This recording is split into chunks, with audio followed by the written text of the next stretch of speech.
Et l'invité ce matin, Aurélien Taché, député Europe Écologie Les Verts du Val d'Oise. Bonjour Aurélien Taché. Bonjour. La grogne dans la rue comme à l'Assemblée. Quelle mobilisation aujourd'hui contre la réforme des retraites. Quelle réponse à la fermeté du gouvernement. C'est ce que nous allons évoquer ce matin avec vous, ainsi que quelques autres sujets dans l'actualité. Peut-être le projet Asile et Immigration qui va être présenté en Conseil des ministres cette semaine. Aurélien Taché, vous êtes donc opposé à la réforme des retraites. Vous êtes un député de la jeune génération. Qu'est-ce que vous répondez aux arguments de vos anciens camarades de la majorité, je rappelle que vous étiez macroniste, et du gouvernement qui affirment que cette réforme est une réponse à ceux qui doutent d'une retraite dans quelques années, bref, un moyen de préserver le système de retraite pour les générations futures?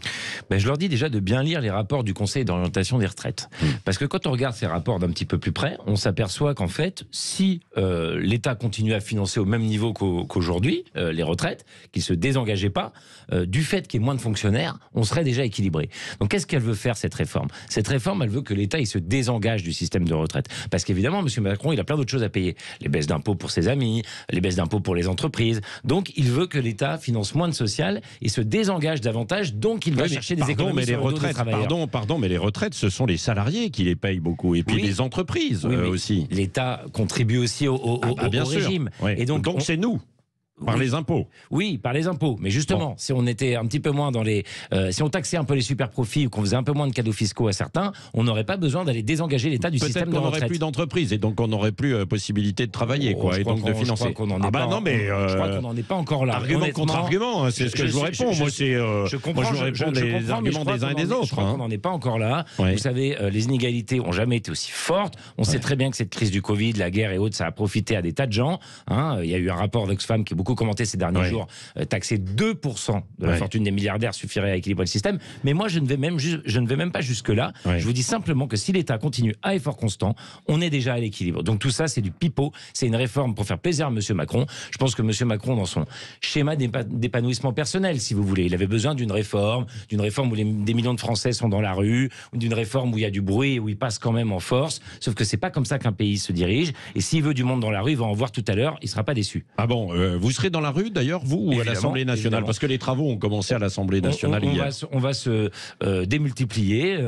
J'irai soutenir les travailleurs dans la rue, puis je retournerai à l'Assemblée pour aider mes collègues parlementaires de la Commission des Affaires sociales. On sera à l'Assemblée et dans la rue. Nous, la NUP, on a toujours dit qu'il fallait joindre les deux pour mener le combat social. Vous, quelle est votre proposition? Écoutez, moi, je vous dis simplement que d'abord, j'aimerais qu'on recadre un petit peu ce débat. On a quand même entendu ces derniers jours un peu tout et n'importe quoi.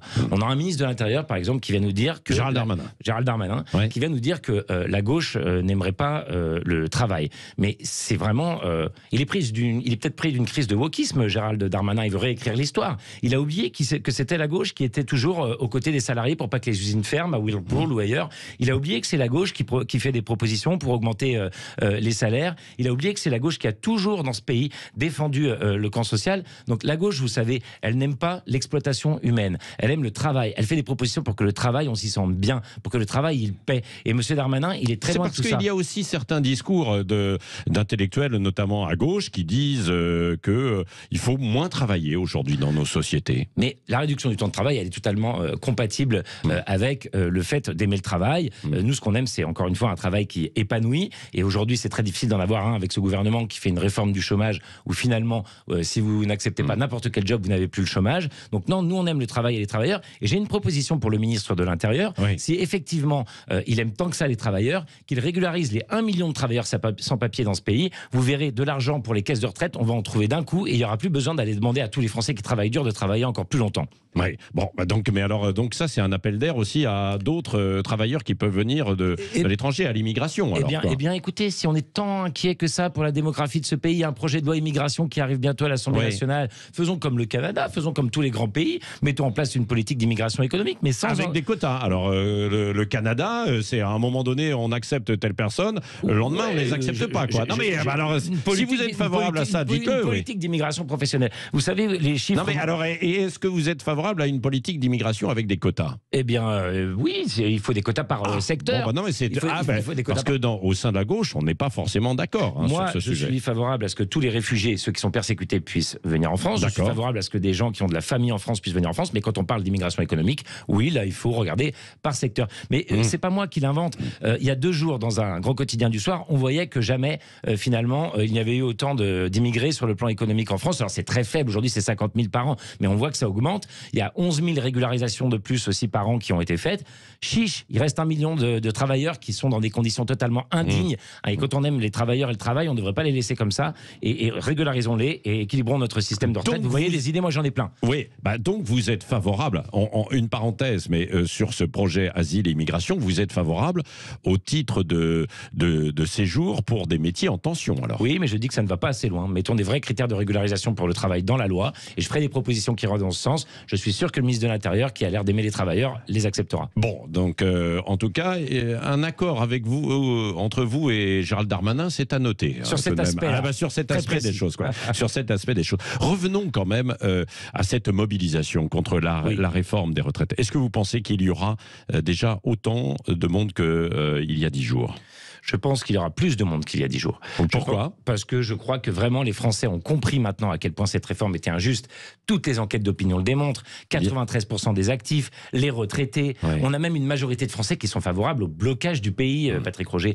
Ça n'amuse personne de bloquer le pays, hein, contrairement à ce qu'ont l'air de croire certains. Par contre, quand les gens ont compris que c'était le seul moyen d'avoir une petite chance de ne pas finalement faire les frais de cette politique sociale injuste, eh bien ils y sont prêts. Vous vous rappelez de 95, vous vous rappelez de Juppé, la grève par procuration? Eh bien là, on est dans le même état d'esprit, il y aura le maximum de gens dans la rue et ceux qui ne peuvent pas venir soutiennent les grévistes. Et ça, c'est assez rare pour être noté. Véritablement, ils ont réussi un exploit, ce gouvernement, d'unir toute la gauche, le front syndical et de mettre tous les Français derrière nous sur les propositions qu'on fait. Donc oui, je crois qu'il y aura du monde dans la rue et je crois qu'on peut encore gagner si on s'y met vraiment tous. Alors, c'est ça, mais est-ce que vous ne craignez pas que si le pays était bloqué, en revanche, l'opinion pourrait peut-être se retourner ?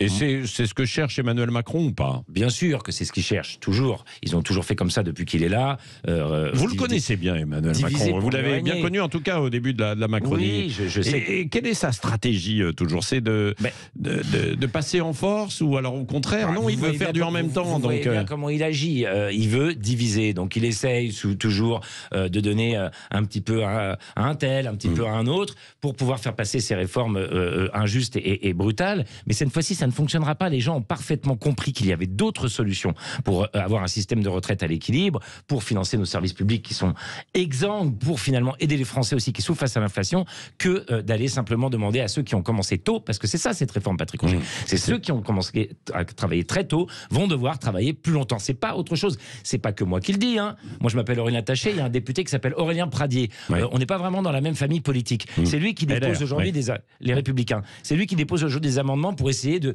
rendre le texte du gouvernement un peu plus social. On marche sur la tête. Ce texte est tellement à droite que c'est les députés des Républicains qui sont en train d'essayer de l'amoindrir un peu. Nous, on n'en veut pas du texte. Donc forcément, on va pas. Mais même à droite, ils trouvent que c'est trop dur. Oui, alors justement, si on va dans le détail, la réforme est arrivée hier en commission. Il y a 7000 amendements en 20 jours. C'est-à-dire que ce n'est pas possible, quoi, en fait, de travailler, de s'arrêter sur chaque amendement et en 20 jours de réussir à voter, en fait, le texte. Est-ce que ça va pas être un travail d'obstruction plutôt que de construction? Vous l'avez dit vous-même.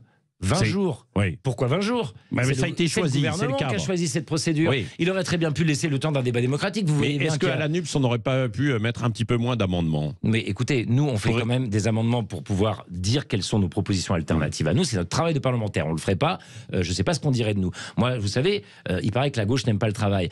Regardez, les parlementaires de gauche travaillent. Par contre, ceux du Rassemblement national, eux qui s'opposent soi-disant à la réforme, ils déposent 50 amendements, 60 amendements. Nous, 7000. On voit quelle est la différence de sérieux, d'opposition à cette réforme. Est-ce que c'est plus sérieux si on en met 7000 que 50? Je sais pas, ça dépend de la pertinence des amendements. C'est sérieux dans la qualité de l'opposition, dans la volonté de s'opposer. Sinon, c'est qu'en fait, c'est du blabla. Et c'est pas très étonnant. Le Rassemblement national, finalement, n'a jamais été du côté des travailleurs. Bon, mais hier soir, vous étiez en commission. Comment vous allez vous organiser? On l'a entendu déjà ce matin sur Sud Radio. Il n'y avait même pas suffisamment de place dans cette commission pour que tout le monde s'entende, quoi. C'est vrai que vous aviez déjà vu ça? Non, honnêtement non. J'ai jamais vu la commission des affaires sociales si pleine. Moi j'y siégeais pendant le mandat précédent, maintenant je suis dans une autre commission. Mais c'est vrai que là, on avait un monde fou. On se relayait même à l'entrée pour entrer dans la commission pour qu'il y ait pas trop de monde. C'était un peu le bazar, non? Ça a été, j'ai trouvé que le débat était donc Gérald Darmanin a peut-être raison quand il dit que certains veulent bordéliser l'Assemblée nationale. Écoutez, j'ai pas l'impression que le débat soit mal passé en commission. J'ai plutôt l'impression que le débat se tient. Mais nous, on veut faire nos propositions, on veut faire notre travail de parlementaire. Vous savez, Gérald Darmanin, moi j'ai plutôt l'impression qu'il cherche à bordéliser la majorité. En réalité, on voit bien qu'il essaye de tendre au maximum les positions en disant maintenant ça suffit. Faut pas dire que cette réforme est juste. Faut pas dire que cette réforme avantage qui que ce soit. Cette réforme, elle est là pour demander aux Français de travailler plus dur parce que nous, on veut que les gens travaillent dur. Et c'est ça leur vision des choses. C'est tout. Il a au moins le mérite de l'honnêteté. Mais est-ce qu'il n'y a pas un risque pour vous, comme ça ne dure que 20 jours, que finalement, ce texte ensuite aille au Sénat en l'état et que ce sont les sénateurs et les LR qui ont la majorité là-bas qui mettent leurs pattes sur ce texte qui reviendra ensuite plus tard à l'Assemblée nationale? C'est tout à fait possible que ça se passe comme ça. On voit bien. Donc vous allez faire le jeu des Républicains et de la droite. Non mais nous, on veut que... moi je vais être très clair avec vous. Nous, on veut que le texte il aille au bout et qu'on puisse avoir un vote. On veut que les Français sachent qui a voté quoi. Notre but n'est pas du tout qu'on ne puisse pas aller au bout des débats. Bien au contraire. Et j'espère que l'article 7, qui est sur le report de l'âge légal, sera bien débattu dans l'ordre. Parce que vous savez, le gouvernement peut dire « Oh ben non, je prends plutôt d'abord le dernier article de la loi, puis ensuite le deuxième, puis ensuite le cinquième. » Et puis finalement, pas de débat sur l'article 7, qui est le report de l'âge légal. Ça, ce serait terrible. Ça, en termes de coût démocratique, ce serait quand même quelque chose qui serait absolument inédit. On le dit depuis quelques jours, et on le répète encore même hier, Emmanuel Macron songerait à une dissolution avant la fin de son quinquennat. Vous y croyez?